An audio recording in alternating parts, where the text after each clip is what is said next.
This program is brought to you by Kaigo Daigaku. Assistance with upward movement using sliding sheets. First, have her lie on her side.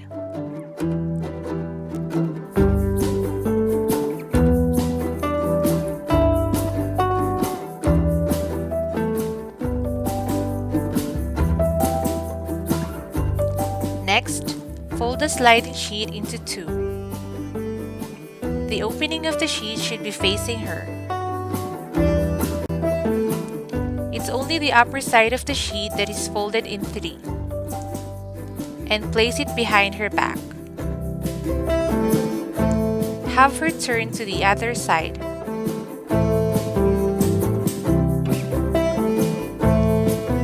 Then unfold the three-fold sheet.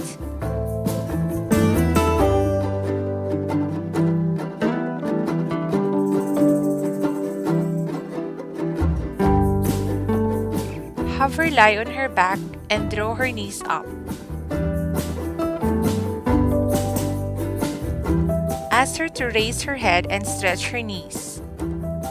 At the same time, you push her knees gently.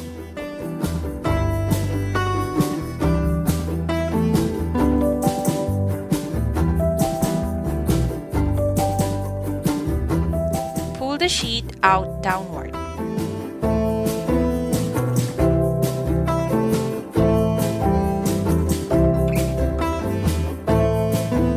Confirm how she is feeling, how her physical condition is. Points to remember: if she pushes on the bed with her feet, she would move more smoothly.